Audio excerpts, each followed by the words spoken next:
What's going on, everyone? Welcome back to the channel. We are the Distorted Theorists, and if you haven't heard by now, it is official, Peter. Nintendo and Sony are doing a live-action Legend of Zelda film. I know, but before we actually get into our discussion today, we always want to take a moment to thank everyone for stopping by. If you're interested in this type of content, make sure to like, share, and subscribe, and do whatever you want. Comment, say, my God, that flannel looks amazing. But before we discuss my fashion taste, we are about to give you guys and girls a full countdown of what titles in the Legend of Zelda gaming franchise we feel will lend the most to this cinematic film. Now, as we know, there's a ton of titles in the franchise, and some will lend more of these points than others, which is actually going to be reflected in our list. So without further ado, let's get into it.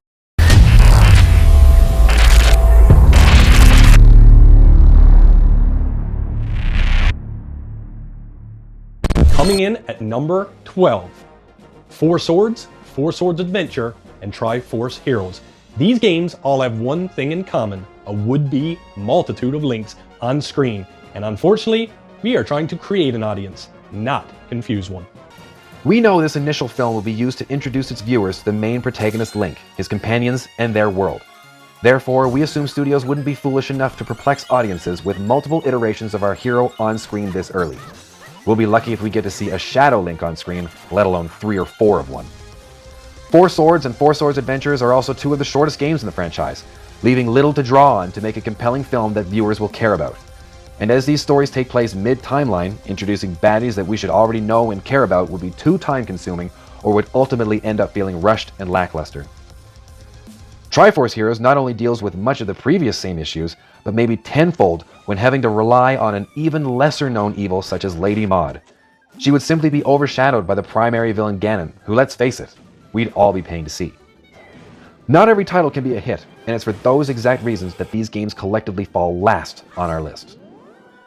Leading in at number 11, The Legend of Zelda and the Adventures of Link. While one would expect a cinematic first to be based off the game that started it all, we unfortunately don't think this should be the case when it comes to our beloved Legend of Zelda. Due to increasing additions to lore and the now thrice-spliced convoluted timeline, the initially released Legend of Zelda and its sequel, The Adventure of Link, actually takes place toward the end of a now richer and established storyline, and while both groundbreaking in their own right, don't hold the weight they once did. As titles released in the NES era of gaming, they are very two-dimensional, without much meat to character development or world building. While arguably great games in their time, there isn't much to elaborate on to construct a full movie or film series thereafter. Zelda games since have only continued to expand on their grandeur, quite frankly leaving these birthing games in the dust. So it's hard to imagine these titles placed on an artist's storyboard, and someone actively pushing to convert them into film. We suggest these titles are perhaps best kept as hidden Easter eggs for eagle-eyed fans, or used as a great one-liner callback such as, "It's dangerous to go alone. Take this!" Washing up at number 10, Link's Awakening. While technically this game is a sequel to A Link to the Past, this one still feels like the first title that has plausible ability to be brought on screen. One could heavily argue that this film would only make sense if it were aimed at a younger audience. This is mostly because, well, while the premise of landing on a stranded island sparks a great storytelling opportunity, having your main character try and find 8 musical instruments to wake a glamorous windfish and a giant egg is a bit far-fetched for the live-action world. This was a very simple game in our opinion, and having to make a movie confined solely on an entire island dreamscape might not be the best choice if Sony hopes to see a future with Nintendo. The only saving grace here is that Link's Awakening has a massive cult following, which gives it potential, but not enough to move it further up on our list. Shrinking in at number 9, The Minish Cap. Another little game that has potential to make it on the big screen, but once again may only be successful if it's targeted at younger audiences. Seeing Link shrink down to Minish size in what we can only assume would be visually akin to Marvel's Ant-Man installments might not be as exciting as it is problematic. It isn't a fresh or new concept anymore as it was at the time of the game's release in the early 2000s. While we are sure the films would be comedic banter between Link and his enchanted talking hat Eslo has all the makings of a light-hearted action-adventure, it might not carry the grit that die-hard fans would like to see in a kickoff film. Admittedly, while the main antagonist Vati is no Ganon, we do believe they are intriguing enough to carry the role as our hero's first foe in the series, but hopefully only to build to the bigger bad in the end. Honestly, we are very unsure if its backstory of Vati and a build to a Four Swords arc would be enough to capture new audiences or satisfy the seasoned ones. Tag teaming in at number 8, Oracle of Seasons and Oracle of Ages. One holds the essence of nature, the other holds the essence of time, but both hold a special place in our heart when it comes to The Legend of Zelda on screen. These ones may only be further along on our list for the fact that they both have huge cinematic and sequential promise. And while they do share some parallel story beats, they are both vastly different in the trained eyes of a true Zelda fan. One can easily picture Oracle of Seasons kicking off the film's franchise by using visually stunning wisps between the four seasons and their physical impact on screen. Watching Link use the Rod of Seasons to bend nature to his will to progress in his adventure could draw some creative storytelling, but would it be enough to hold our attention?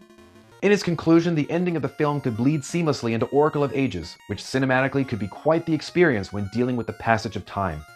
And for those hardcore fans who know of a rumored unreleased third game called Oracle of Secrets, maybe now it's time for the big reveal in a different capacity.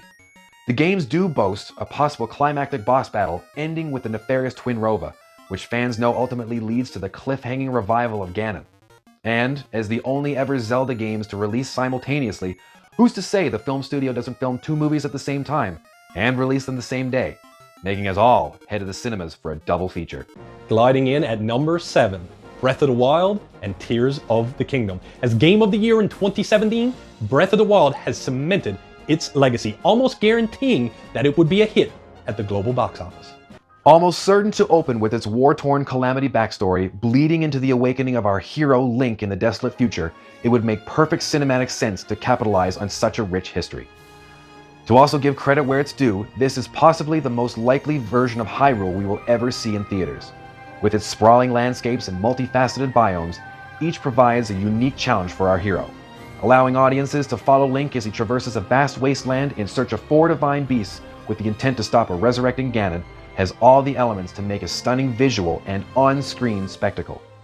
However, Breath of the Wild does lean heavily on the previous knowledge of many key characters such as Impa, Zelda, and the individual racial tribes. Having taken place at the far end of the franchise's timeline, this could potentially lead to cluttered introductions and lackluster appearances for average moviegoers.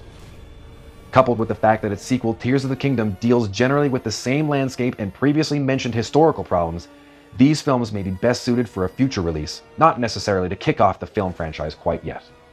Sailing in at number 6, The Wind Waker, Phantom Hourglass, and Spirit Tracks. From cell shading to live action, don't let the baton waving fool you. This would be one film that could set sail on the future of The Legend of Zelda in cinema. With potential to be one of the most visually stunning entries should they choose this more risky and costly route, Wind Waker would need Nintendo's backing bucks to make it float. Akin to films such as Avatar: Way of the Water, the budget to incorporate the mostly sea-covered terrain would be their only drawback, but if achieved, would be glorious from an IMAX theater seat. With a fairly linear story of Link trying to stop our villain Ganon, who started capturing elf-eared girls in order to suss out Zelda's pedigree, it may be an easy-to-follow film for newcomers to the genre, yet it has enough substance to appease die-hard fans. Pair this with the King of Red Lions as the protagonist's lighthearted and trusty sidekick, it could quickly turn into a mystical buddy cop masterpiece. Sitting firmly at the middle of our list, its potential for the already established Phantom Hourglass and Spirit Tracks sequels puts it ahead of some of the previous contenders in the eyes of a film studio, although this could be a drawback as well due to their less than ideal performance along Wind Waker's tenure. Warping in at number 5, A Link to the Past and A Link Between Worlds. With the ability to adapt the classic story of good and evil and the fight between light and dark, Nintendo and Sony could take us back to where the struggle truly began. As a game that was released early enough in the franchise to have captured the hearts of many budding Legend of Zelda fans, A Link to the Past has the notoriety to draw us all into theater seats and be wowed by a classic that we played as a kid. Having taken place in a time when the previous hero was defeated, the studio could position the film in such a way that allows it to focus on setting up a prequel with flashbacks, memories, or Easter eggs, instead of the accustomed and expected flow toward a sequel. With that said, if handled correctly, the film could also set up a sequel in the same instance, allowing a guessing game for viewers as to where it'll go if successful enough at the box office. Shedding insight into A Link Between Worlds, a subtle introduction or hint of Lorule can drive viewers to learn more about the world below. And seeing Link turning into a painting by accident or something to that effect may feed our theories even more. While a film adopting this title would have to tastefully handle an evil wizard who banishes our hero to an underworld, all while they try to resurrect a yet unknown Ganon, we believe witnessing our hero's quest for the Master Sword would be enough to turn anyone into a lifelong fan of the franchise. Morphing in at number 4, Twilight Princess. As far as compelling storytelling goes, Twilight Princess may actually be the epitome of marketable Zelda lore. Similar to the previously mentioned Link Between Worlds, we get insight to yet another plane of existence parallel to the Hyrule we know and love. A race called the Twilight exists in a more unnatural, monochrome world, which our hero is haphazardly thrust into. To witness as he's forced to learn the suffering and feel the true pain of this counterpart society would be an edgy and gripping tale to tell on screen. This would be a story of a cursed Link, one forced to roam as the wolf for half of the film while guided by the suspect and crass Midna, an unlikely duo that would provide an opportunity for the studio to flex its visual effects muscles. And while the backstory of Midna and her people may require somewhat of an info dump, we are sure that seeing the splice between worlds unfolding on the big screen would be something desired by fans everywhere, not to mention the lycanthrope transformations would draw quite the feeling of awe. While the antagonist Vant is no Ganondorf, they are an enthralling magic user not to be reckoned with, keeping our hero busy until the Gerudo King is revealed at its end. Truly deciding if this would be better used as a sequel or used to set up one are yet to be determined.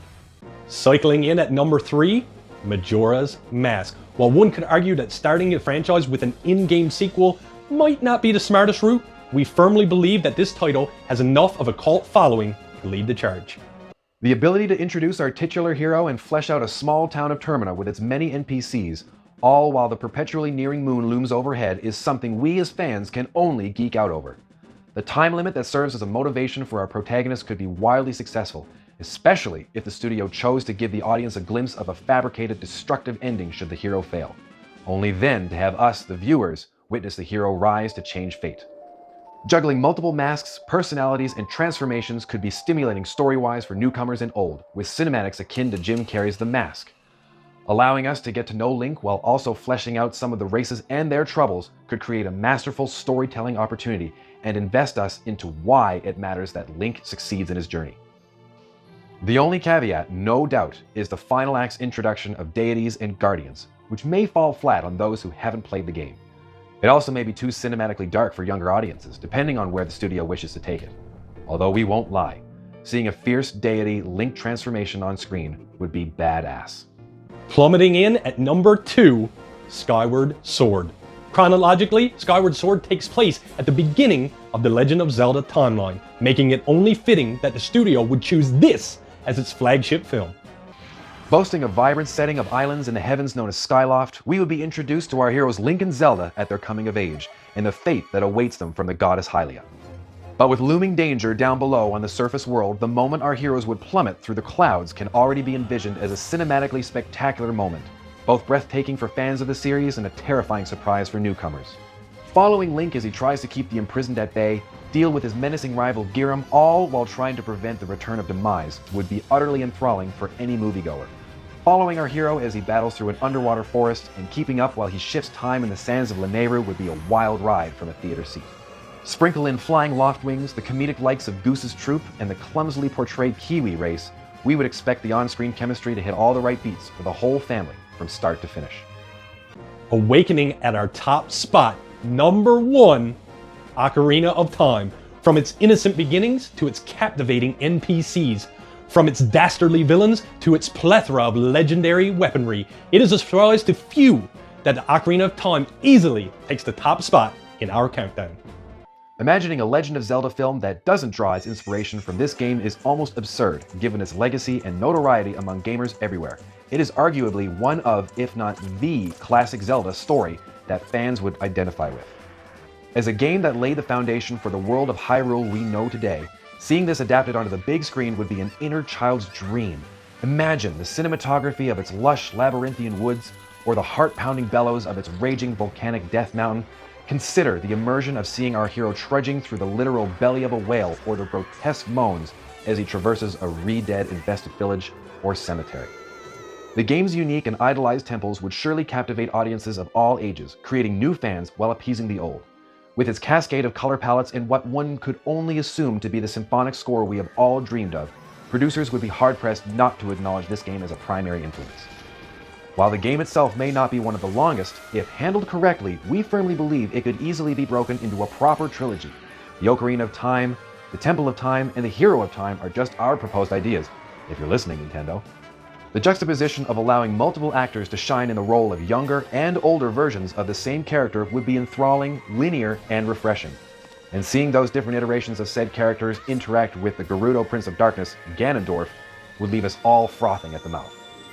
And there you have it, everyone, our list of what we think has the greatest chance to be made into a film from the Legend of Zelda gaming franchise. Now, while we actually have this list compiled as it is, we do understand that there's a good chance the filmmakers and storytellers for 100%. the new film could be creating an original story. However, Absolutely. our list also serves as the films or the games that are most likely to lend certain aspects to this film, such as where we've got the Ocarina of Time in the number 1 spot, we may expect to see more of the Deku Tree, Epona, or even the Ocarina of Time itself, as opposed to Eslo, the Minish Cap. Yeah.